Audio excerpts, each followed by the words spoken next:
Let's look at our state of West Bengal as a direct contrast. In the first 6 years of the Mamata Banerjee government, that's 2011 to 17, 328 AWE extremists had surrendered, 225 had been rehabilitated.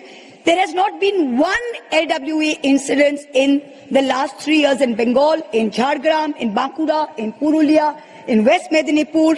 And what is most important is the people in those areas have been integrated into a civilian development model of welfare distribution. So we are not using military camps to give them welfare like they're having to do in Chhattisgarh. The normal Duare Sarkar camps, the normal welfare reaches these people as it does someone in Calcutta or someone in Nadia or Murshidabad. Even today, while the Home Ministry is patting itself on its back, Bastar and Chhattisgarh, where the BJP returned to power in 2023, is one of the most militarized areas in India outside of Jammu and Kashmir and Manipur. Official data placed by the Ministry of Home Affairs indicates that as of 13 December 2025, the number of fortified police stations in Naxal-affected areas has increased from 66 in 2014 to 586. Look at the increase.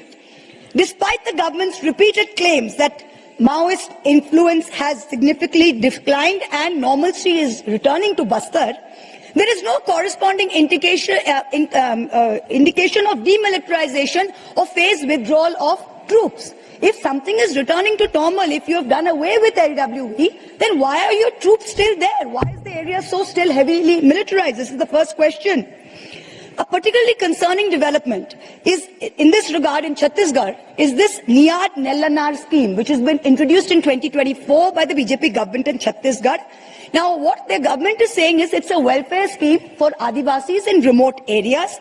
They've got 160 Anganwadi centers functioning under it. In practice, however, what is happening is essential services such as public services, ration, healthcare, education are all being done in proximity to militarized camps. This is raising very serious concerns because welfare delivery has to be civilian, has to be rights-based. Now it's being mediated through militarized spheres. Access to entitlement is done only if you go into a camp, a barbed wire camp, give your identity document, talk to 5 military personnel. Only then can you get your just dues. This for democracy is a death knell. So this is transforming welfare from a matter of right to a matter of controlled access.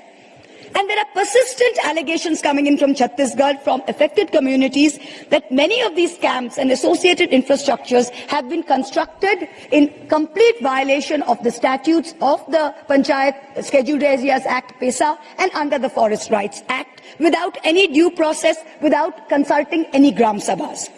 Now, what we've seen in the LW areas under this government in the past 3 years is not a transition from conflict to civilian normalcy. Kindly conclude. No, I've got 3 minutes more, sir. No. But entrenchment of a security-led governance model. Now, I've got a few primary questions that I would like to ask the Ministry of Home Affairs. Please let me finish.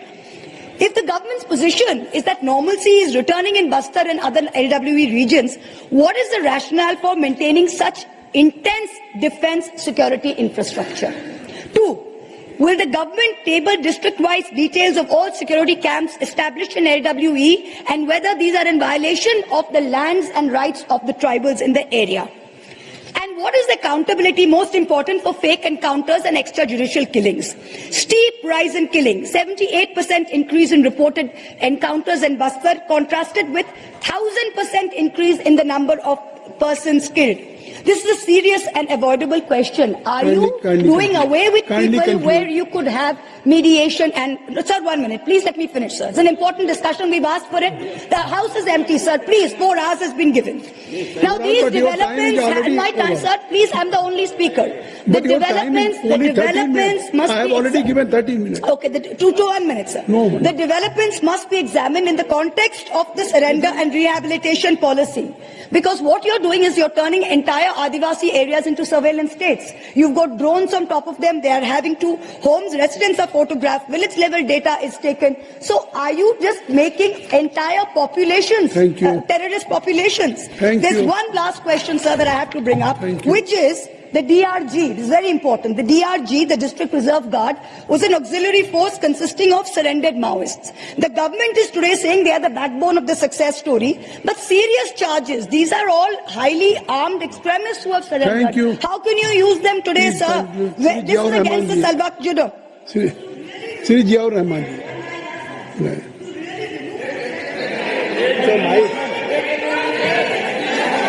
Got the last line, sir.